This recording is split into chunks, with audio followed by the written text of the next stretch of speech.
Ladies and gentlemen, the President of the United States. The philosophy and example of House of Hope, which receives no government funds, needs to be shared across our nation. Those who want to help disturbed teenagers should be able to know that there is a way, and that that way works. And that way works. President Reagan, perhaps the most beloved president of a generation, admired for his simple understanding of things that work, loved for his gentle leadership, knowledge, his timeless wisdom. Yes, we all loved President Reagan, but what did President Reagan love? President Reagan kept a calendar of the 12 most important and memorable moments while he was in office. He chose, of course, the falling of the Berlin Wall. He loved freedom. Yet surprisingly, one of President Reagan's 12 most memorable moments was not even a part of his political legacy. It was the day he discovered and fell in love with the House of Hope.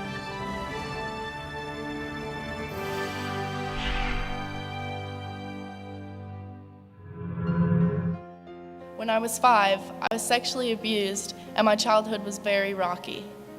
When I was 7, I was exposed to pornography by my sisters. As a young girl, I had already been introduced to porn, sex, drugs, and abuse, and it all seemed very normal to me. In 6th grade, I lost my virginity and I was labeled as a slut. In 8th grade, I got pregnant and I was forced to have an abortion. I fell into a deeper depression. I started cutting, burning, doing more drugs, taking more pills, anything to stop the horrible pain. Soon drugs weren't enough. I started attempting suicide. My parents started calling me sick-minded and crazy. I started to believe what they called me. I went wild, and I got alcohol poisoning and I was raped. I fell into a zombie-like depression. My mother put me into a residential center for drug-free living. There, I got worse. She then sent me to House of Hope. Hi, I'm Candace Bure, spokesperson for National House of Hope. For 25 years, founder Dr. Sarah Trollinger has helped parents and teens navigate through the perilous adolescent years. One day, my mom, she tried to drown me in her own bathtub. Her hand was on my head, so I tried to grab her hand and try to jerk away. And I was like, I feel like I'm gonna run. I knew what I was doing wasn't right. I just knew that I was either going to lose my daughter or find some place for her. And by the grace of God, I found the House of Hope. Someone once said that vision gives pain a purpose. 25 years ago, I was teaching school in the Orange County schools, working behind bars at Juvenile Detention Center, and the same teenagers would come and go without any lasting help. I remember sitting on the floor one day with a bottle of pills in my hand and scissors in the other hand and a razor blade, and I remember just crying and looking in the mirror and literally telling myself that I hate myself. I wanted to die. Then as time went on, I'd take nails and I'd burn myself. I'd take razor blades and glass and I'd cut as deep as I could and just sit there while I watched myself bleed. At least 4 years old is my first memory of being abused by a grandfather. And the last thing was breaking and entering into an apartment that shocked me because I never thought he would ever get to that extreme. Nick would be in jail, I might be dead. It was frustrating to see that, like a revolving door, they would come and go and without any hope. When I was cutting, I was just feeling how much hate I had towards my dad and my mom because I thought she didn't care. I felt that I was never worth anything, I wasn't valuable, I felt I was a mistake. One night I was praying, and in my distress I cried out to the Lord and I said, what are we going to do about this generation and about these hurting teenagers that aren't getting any help? And the Lord spoke to me in his still small voice and he said, Sarah, I want you to start a place and call it House of Hope. And she said to me, what would you think if I started a House of Hope for girls? And I said, a House of Hope for girls? But then immediately I knew that if Sarah was even thinking about it, that she probably was going to do it. We didn't have two nickels to rub together. We just just had this vision, but we knew that God wanted to have something really, really special for kids. Love truly is the greatest of motivators. Sarah's mission really started within the walls of her own heart. She didn't walk away or give up when she knew it would take many miracles to make this dream a reality. She did something that the House of Hope is teaching many teens to do. She believed in miracles. So I got together after the Lord spoke to me with 4 of my friends, and we had $200, and we started praying. We prayed for vision, we prayed for land. And continued to pray day by day by day. And actually, the property on which House of Hope did begin came through a lady in a bookstore who happened to know a couple that had land available. But then it seems that soon thereafter we found out that the property had been sold.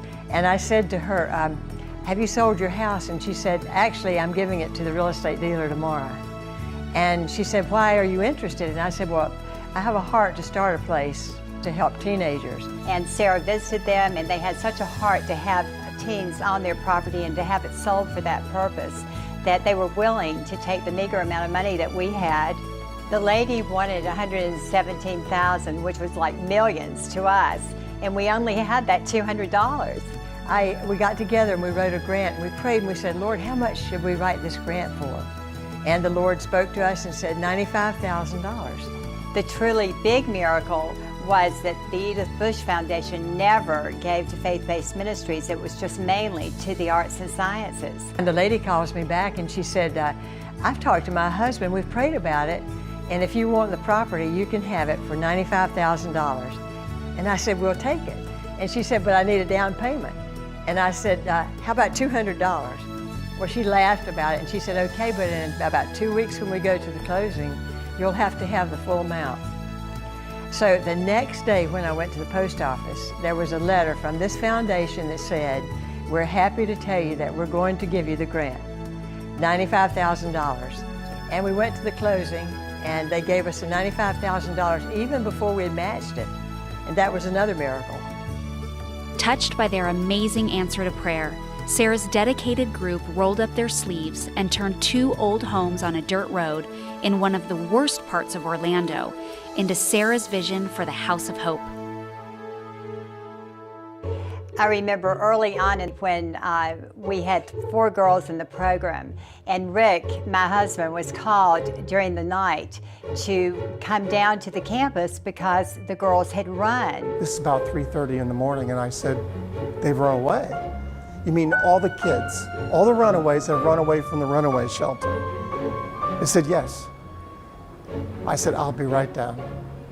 And he threw his clothes on and took off as fast as he could to get to the campus. When he arrived there, he jumped out of his car and he heard giggling behind the bushes.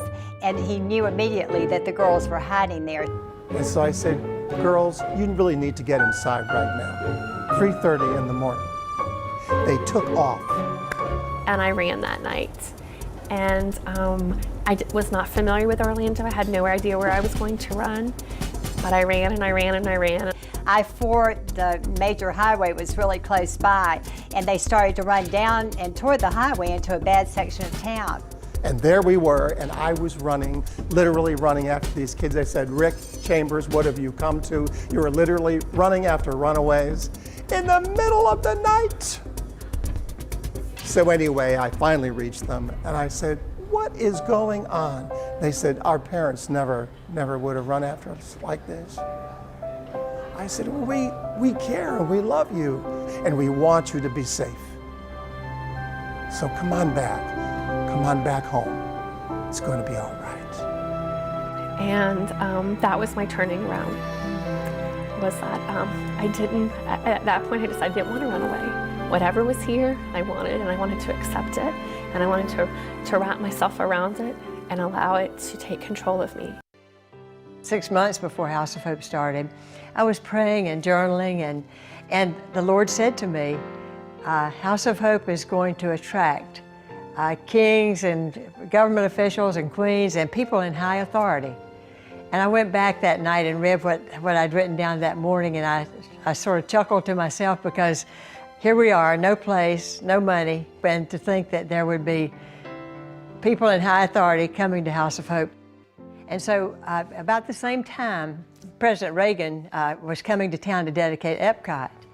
And Charlie Reese, a syndicated columnist, had called me and said, I'd like to do an article about you. And it just happens to be next Monday when President Reagan's coming to town, but he'll never read the article because they fly him right in on Air Force One. He'll be there 2 hours, and then they'll fly him right back out. Well, we got together and we prayed. Our intercessors all got together and said, Lord, somehow let President Reagan see this article about House of Hope. And the President of the United States just happened to pick up a copy of the Orlando Sentinel en route back to Washington from Orlando. And he read about this coverage of this emerging ministry, this really tiny ministry. And when he read that House of Hope received no government funding, he said, now that's my kind of ministry. So he took out his checkbook and wrote a check for $1,000 and sent it to us. That hit the front page of the next paper the next day, and volunteers started coming out of the woodwork. We had volunteers to cook, volunteers to work in the school, volunteers to pray. Every place was filled with volunteers. I have always deep down resented the idea that God should be expelled from the classroom because somehow it was an invasion of the secular life. But it wasn't long until I asked Jesus into my heart. In a short few months, my views and actions were revolutionized and my life began to rapidly change. Jesus has given me a new beginning. I am a born-again virgin and I'm saving myself for the man God has for me. He did raise you up. When I was younger, I played a teenage girl on television that came from a very unusual family environment. But regardless of the problems and trials we faced, we could always count on a happy resolution at the end of each show. Today's teenagers can't count on that happy ending. Pain and despair that stems from sexual, emotional, and physical abuse is so overwhelming that they lose all hope. When I would cut at night, and I would just get anything from the kitchen or from my dad's workshop, and I would just take blades and knives and just cut my arms really deep. And I didn't always know what to do, and I would just cry sometimes myself to sleep, but I wouldn't want to show people that I was hurting. I wanted to be the tough girl. I didn't want people to think that I was very sensitive, and I didn't want to be known as like a crybaby, so I kind of hid my emotions all the time. I remember going in the bathroom and going in the cabinet and taking out a bottle of pills. It was a release of anger. It was a way to punish myself for not being good enough, for the shame that I felt from the sexual abuse. I just hated my family. Because I was so hopeless, I wanted to die. We liken ourselves to an EMT, emergency medical team, going to the scene of an accident. And when a teenager comes to House of Hope, they're in pretty critical condition, like the person is that the EMT goes to. They check to see if there's any life. And if there's no life, they give them a black bag. At House of Hope, we don't ever give up on anybody, even though they look pretty much like they're dead on arrival when we get them, because there's not much life in them when they come. The inspired formula created in the heart of my friend Sarah Trollinger has produced a life-changing design used every day in every life at House of Hope. This whole idea of helping teenagers come to a place where they can experience safe haven relationships, where there's somebody who's secure in their life that can help them repair the negative images that they either have about themselves or the negative images they have about other people. You know, I guess working with teenagers is probably the hardest ministry today, because there's so many problems and so many things they're facing today that a generation ago didn't have to worry about. I love House of Hope, how they love you unconditionally. That was what changed my heart, was the love that I felt when I was surrounded by love at House of Hope. There were nights that I could not sleep, or I would fall asleep and wake up in terrible dreams. And there were house parents that would sleep in the room, in the chair, and just comfort me and let me know that they were there and that I was safe. House of Hope is a great place for me. It turned my life around. This place has changed my life. And I know that when I leave here, I'll be a stronger person. You know, obviously God has a plan for me. If He spared my life all those nights that I was drinking and driving, and, you know, I never OD'd, I never got alcohol poisoning, and I never got a STD. House of Hope is exactly that, hope. And before we got here, we didn't have any. House of Hope is truly a place of miracles, a place filled with God's love, a place of hope, a place that's totally dependent on caring people like you to help save this generation.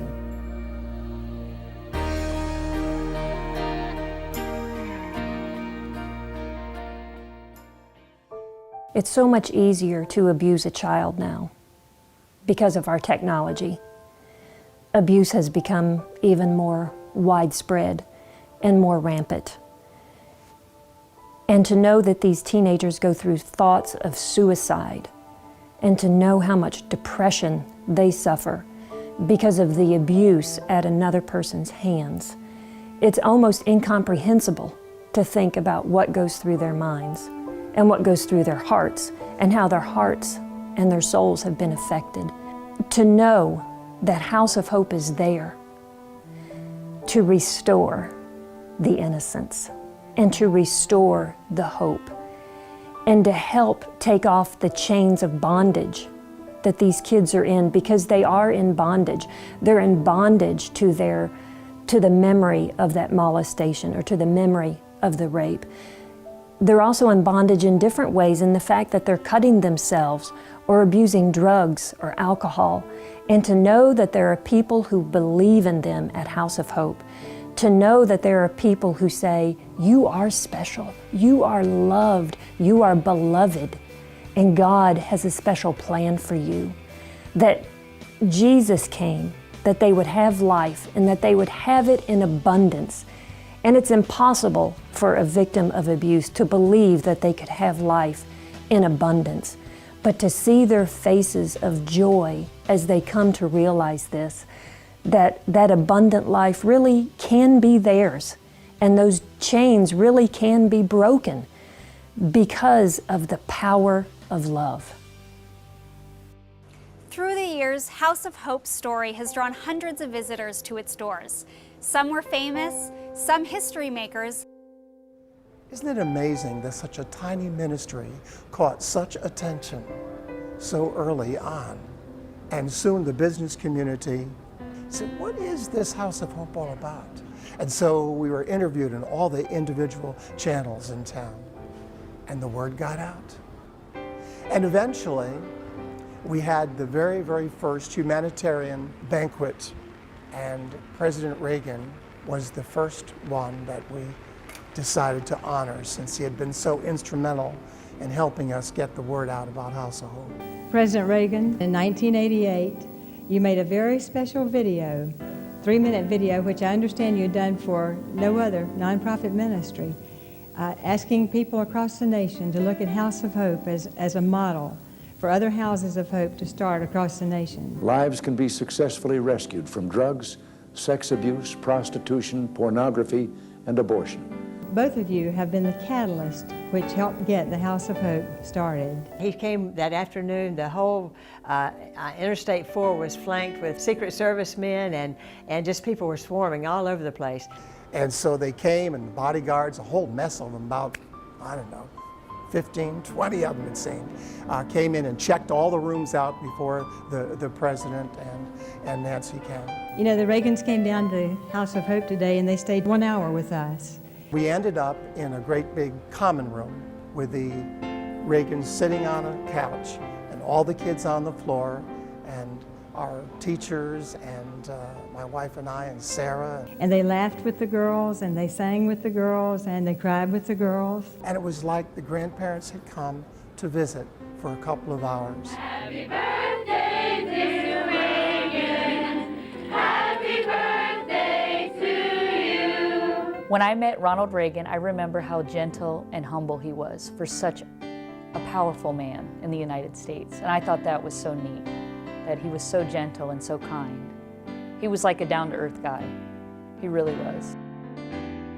One of the highlights of my life and confirmation of what the Lord had said to me, that we were going to be visited by presidents and kings and people in high places. I'd like to present this very special award. It gives me great joy to give it to both President and Mrs. Reagan.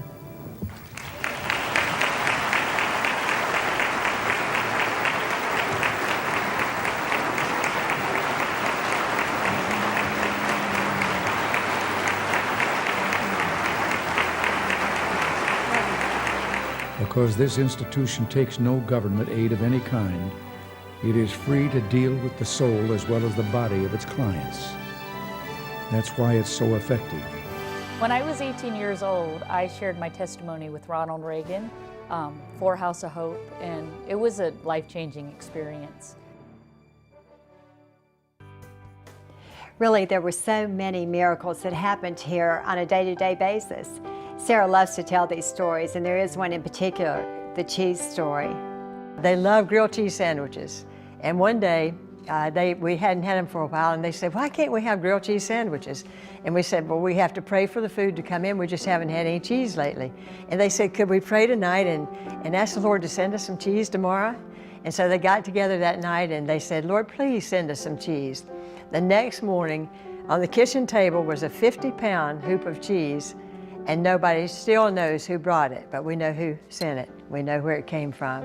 So these things just build their faith when they see God in action, knowing that He cares about them and that as they stand on His promises, that He will fulfill their prayers and meet their needs. The epidemic of violence is a critical national problem. Teens witness the destruction of their families and feel helpless as their one strong base completely deteriorates. They are essentially blinded by each day's sorrow. Bullies, drugs, self-mutilation, even sometimes suicide, become their escape from the pain of their reality. And it happens in the best schools, to the best families. It can happen to anyone. That's 3,000 kids a day will see their parents divorce. It was very easy for me to hide everything from them. So what happened when she told him that she wanted a divorce, he fell into a deep depression. I was 15 years old when my dad committed suicide, and after that, I had nothing. I had any thread of cares that I had for myself or for anybody else were all cut.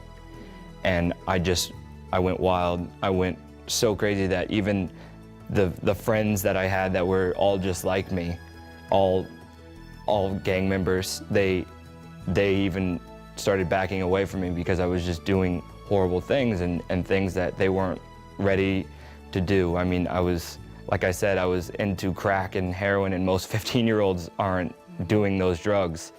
And I was robbing people. Just if I was walking down the street and there was somebody there, I would hit them and I would take whatever they had. At 15 years old, I didn't care. Yeah, I was in one gang. I was in the Bloods.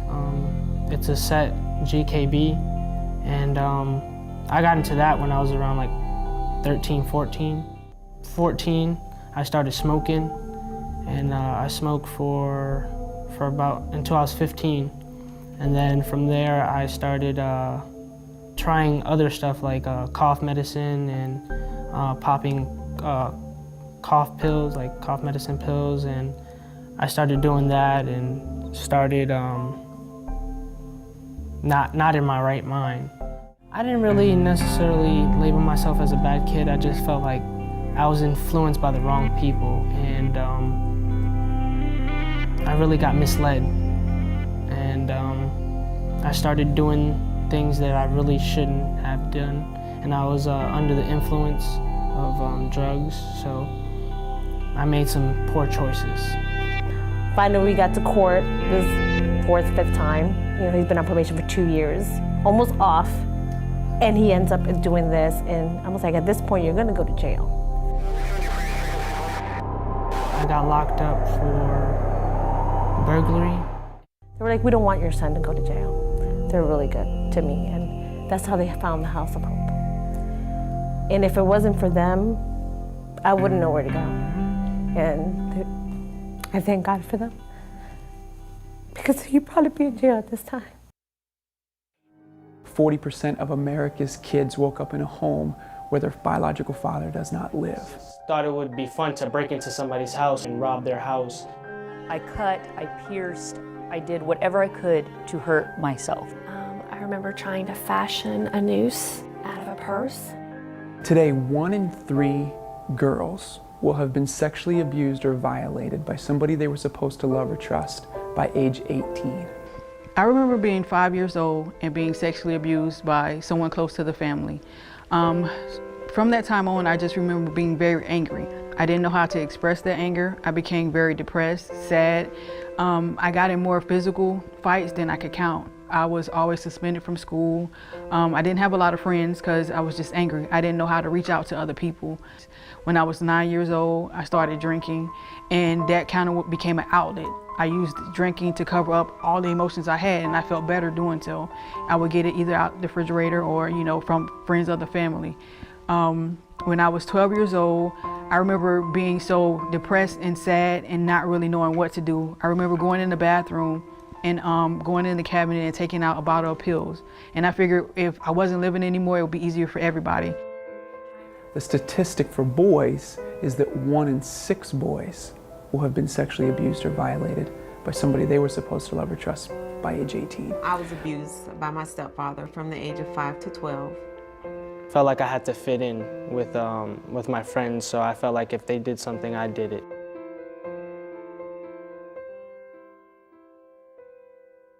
We are more socially isolated than we've been in the past 25 years since they've been keeping record. I was an inner city high school teacher for several years, and during the course of that time, I had a student that came through my doorway that was just beautiful blonde hair and bright blue eyes, and just fell in love with her. But I told her, you're hanging with the wrong crowd, and you need to really take a look at your life because you're in trouble.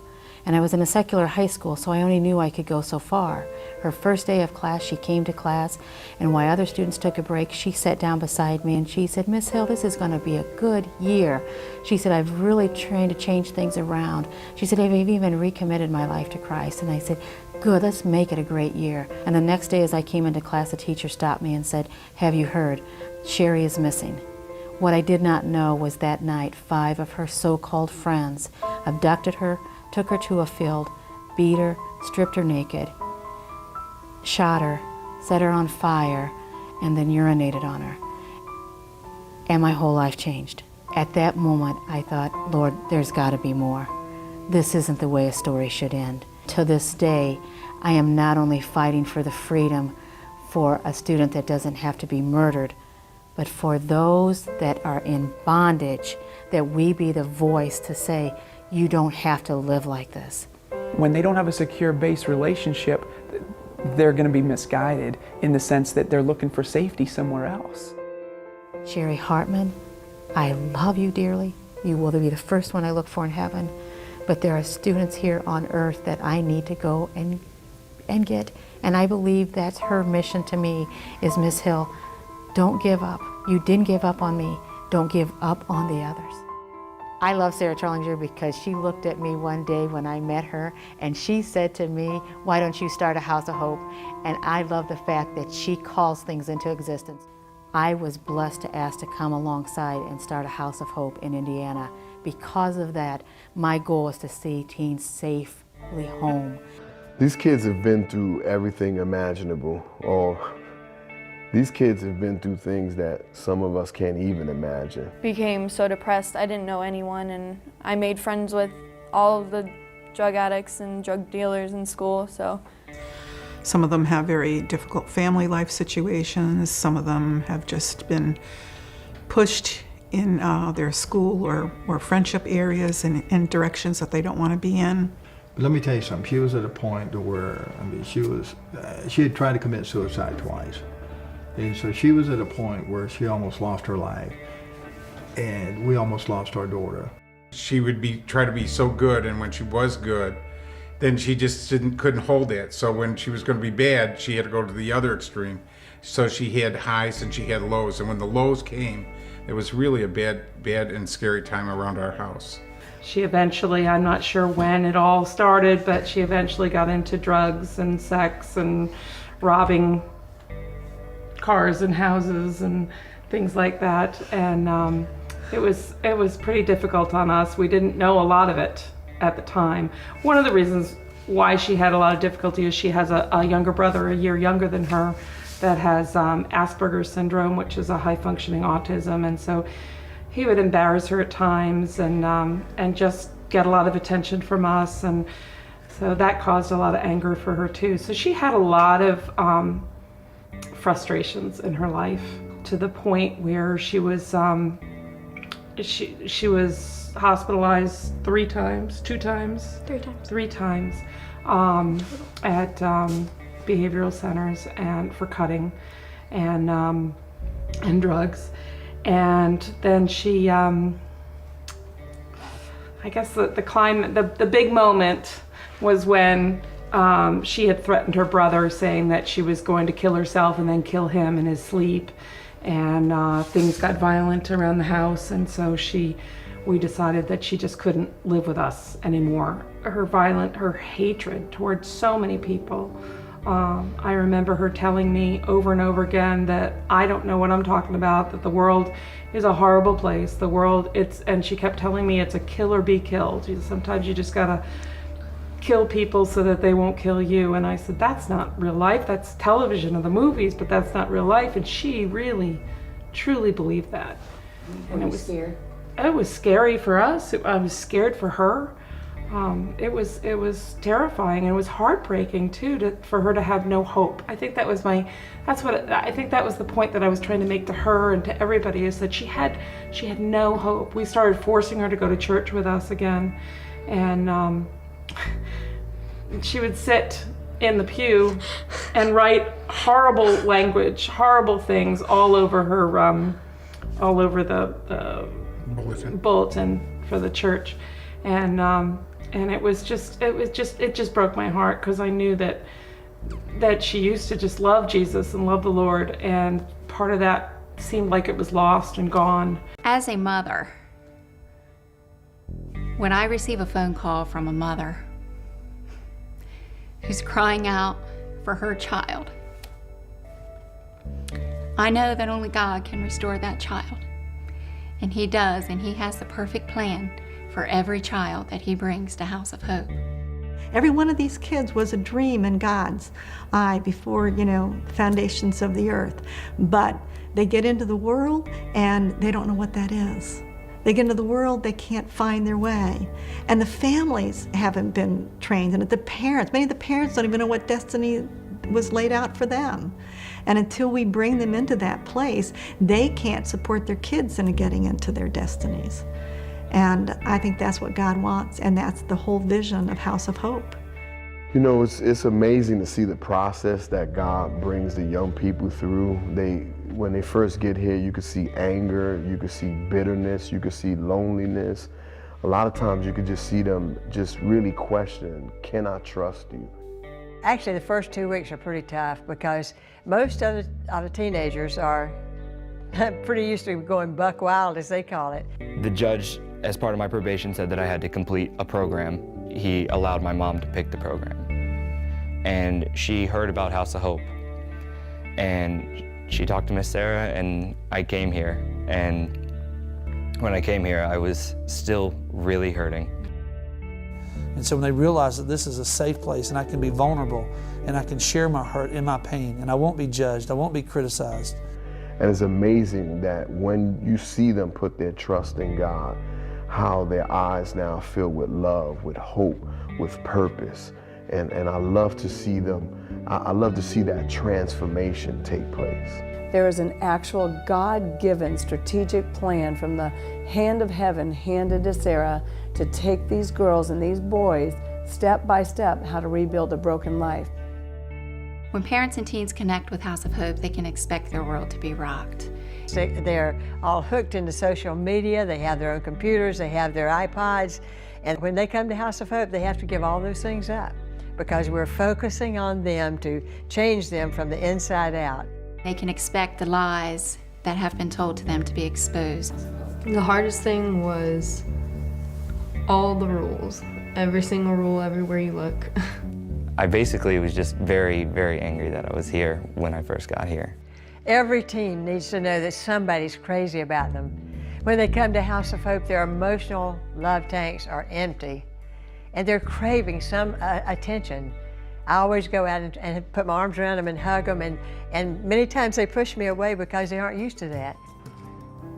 It's a radical change for the young people when they come here, because I think they don't know how to handle the love and acceptance. But that's what makes them feel safe, and that's what we want, of course, because that way they will be more eager to open up once they feel good and safe.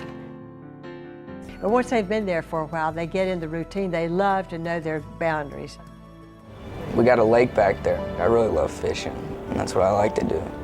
I fish out there every day.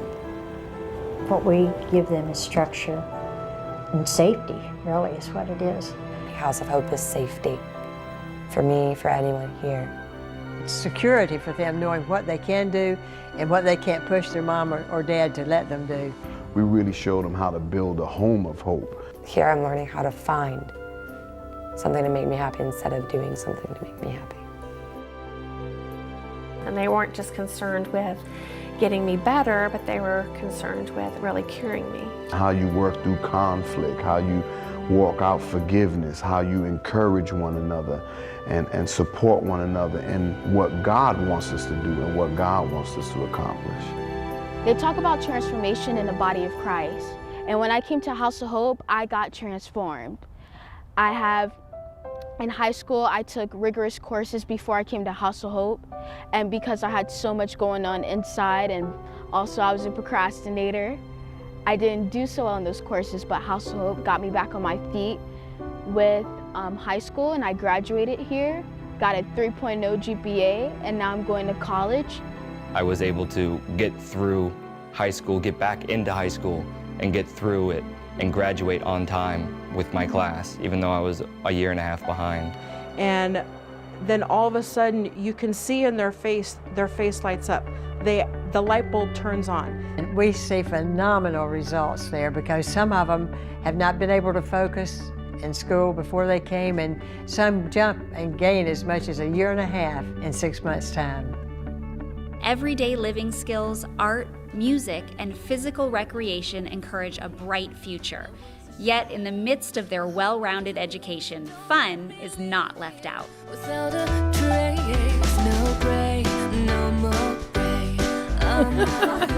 So God, I pray. So take the clouds away. No gray, no gray. The fundraisers that we have a dinner each year, we have a golf tournament, and we have a fashion show. And the fashion show is so critical for the girls to be able to have a good self-image. They are so excited getting dressed up in a dress like they've never had before and being able to model and to feel like they're somebody special. Please welcome the founder of House of Hope, Sarah Trollinger. Girls love it. They count the days. They have their hair all fixed up in a different way. They have their nails polished, and they get up on the stage and model. And the parents, they love it. And I'll say, your eyes are so pretty, or you have beautiful hair, or find something, and they look at me, and I've had girls to say to me, you know, when I came in, I didn't trust you because I thought you were lying to me, because I've never had anybody tell me that. This was the best fashion show I've ever been to. You are a testimony.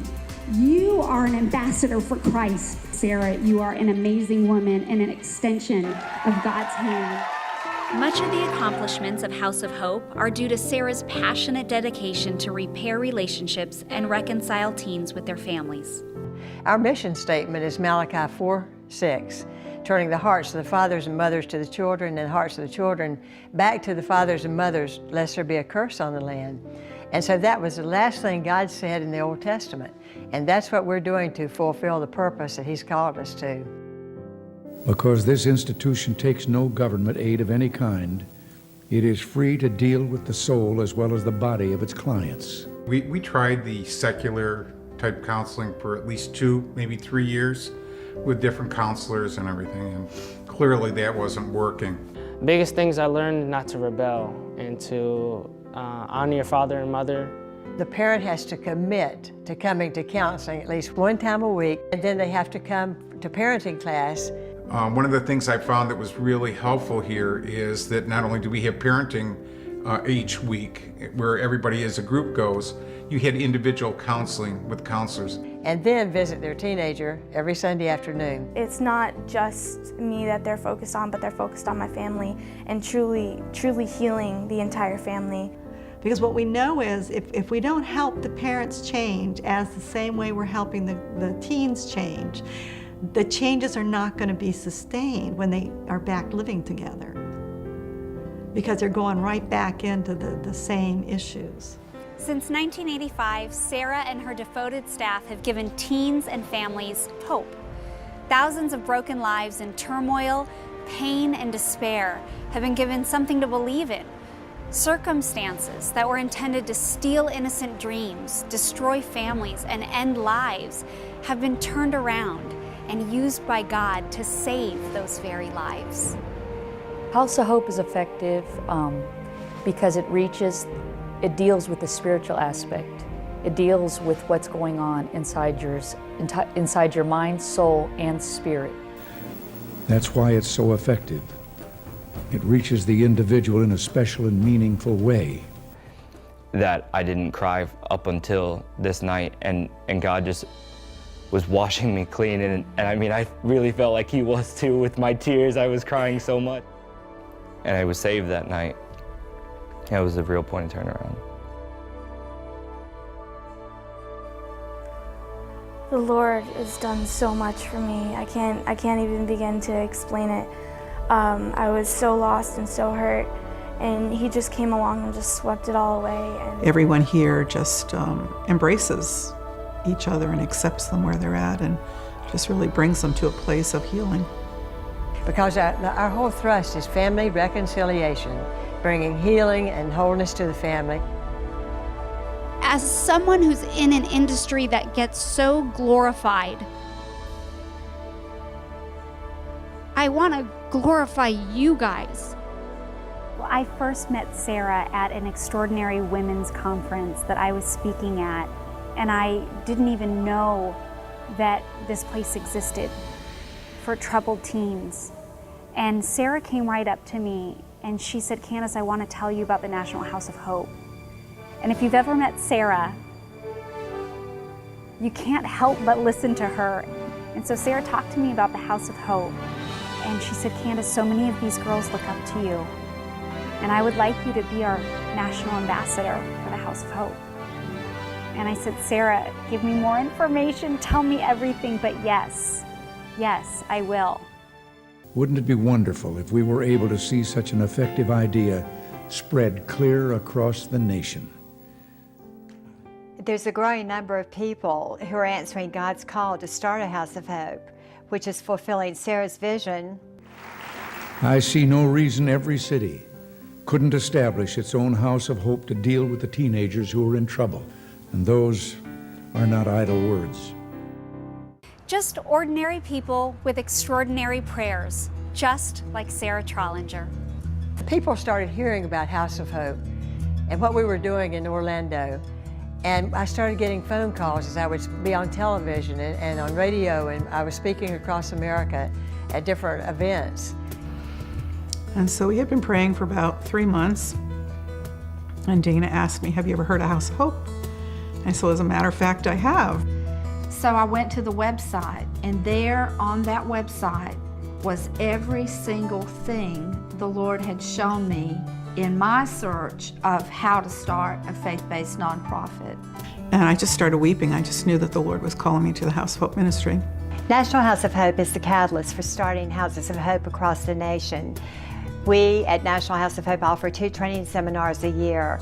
And the people who attend these seminars are the visionaries, the people who have felt God's call to answer this call and start a House of Hope. And they share His heart and Sarah's vision. And as soon as we set foot on the grounds here, we knew that House of Hope was what God had called us to do. So we started House of Hope Minnesota. The advantage really of their coming here is because they actually are on the campus of House of Hope Orlando and can witness for themselves the ministry running and also see the teens, and this is one of the highlights for them. And we came and visited National to see if we wanted to affiliate with them. Here we are. I see people coming into the destiny that God has for them, and I see it hold, and it never held before. Because I believe in the ripple effect, and every life we change in turn changes another life, and in turn changes another life, and it just keeps going on and on. The House of Hope was the way that Christ intervened in our lives, my son's life.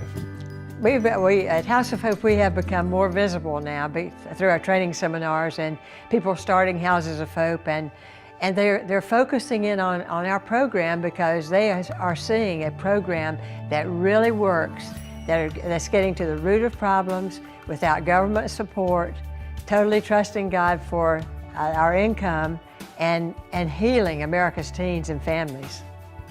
These teens won't be written off on a list of sad statistics.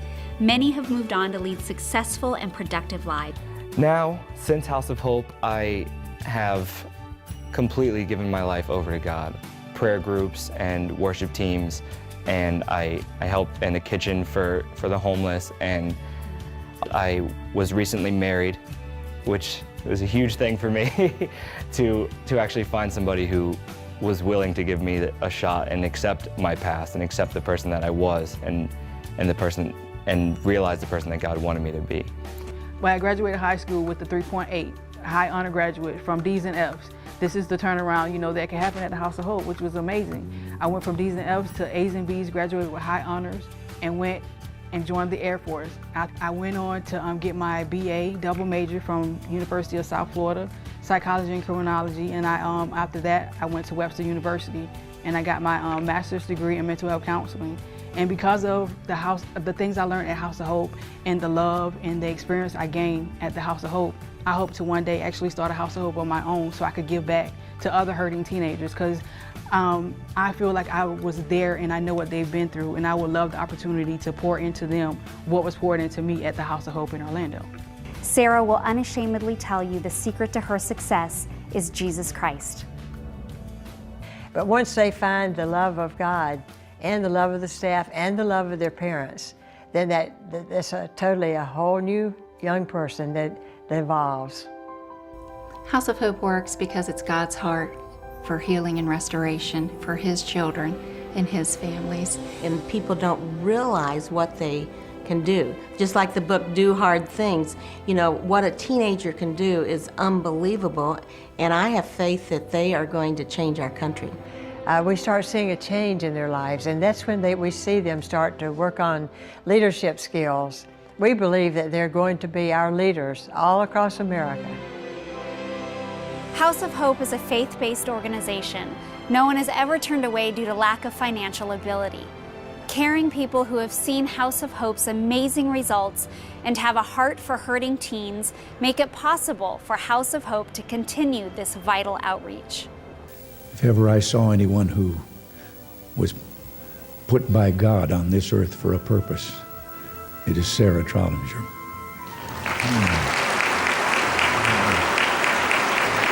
And the moment I met her, I was attracted to her passion, because there's something about that kind of passion that's just contagious.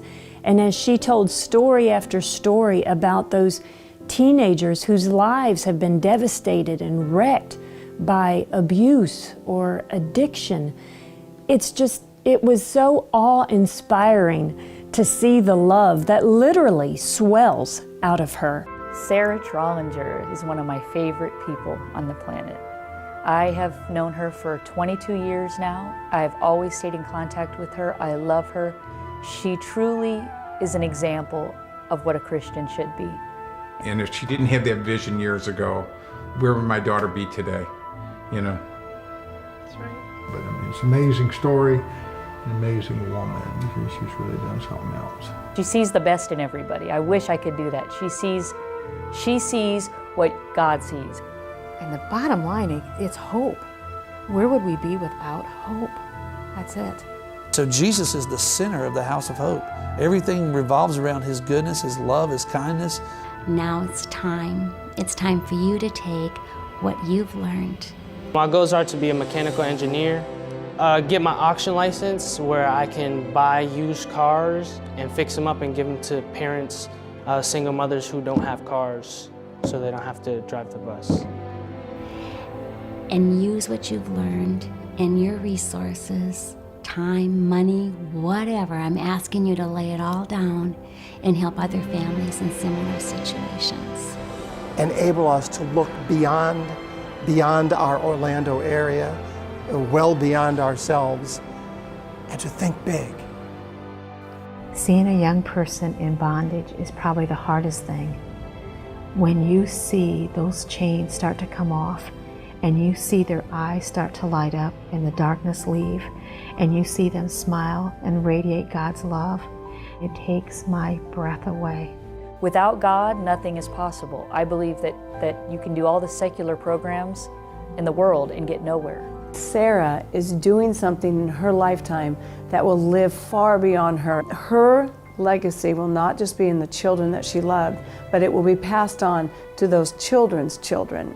To see Sarah being able to put her arm around a teenager as they tell their testimony is one of the neatest things in the world. I literally pictured Jesus putting his arm around us and saying, "Well done, good and faithful servant." I didn't have any dreams. And so as a senior, being here at House of Hope and realizing that I could begin to dream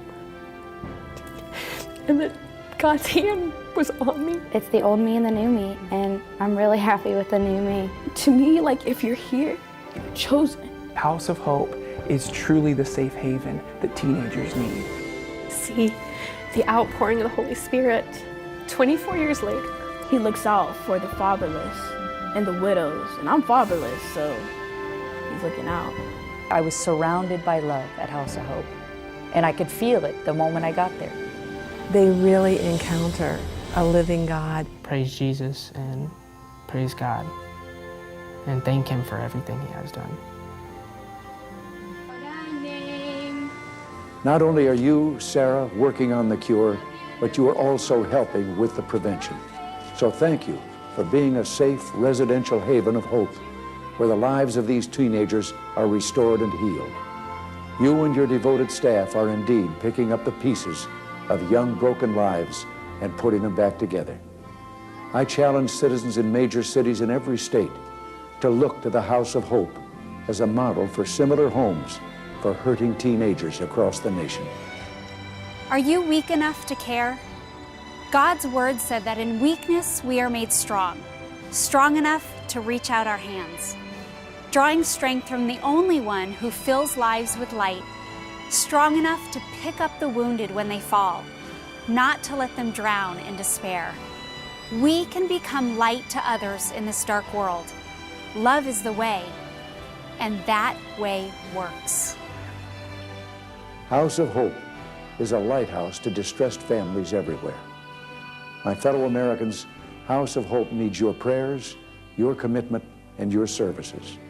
Our young people are our most valuable natural resource and America's future.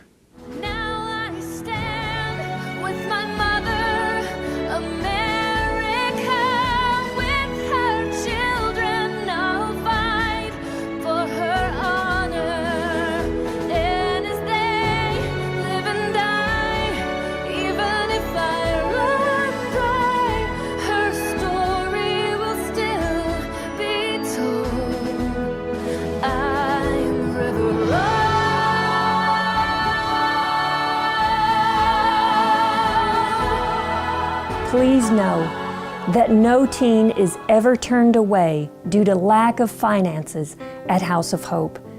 The work that they do there is incredible. It's awe-inspiring to see the love and the hope and the passion that they instill into all of these teenagers. And I can understand so much about what these teens go through because as a child, I was molested by a neighbor. And what I would have given to know that there was a place like House of Hope out there that would have looked me in the face and said, you know what happened wasn't your fault, and you were loved, and God has a special plan for you. If you feel as if you would love to start a house of hope in your area, we have resources for you. If there's a hurting teen in your life, we have powerful, life-changing resources that we would love to get into your hands. I ended up with a life that I never dreamed possible.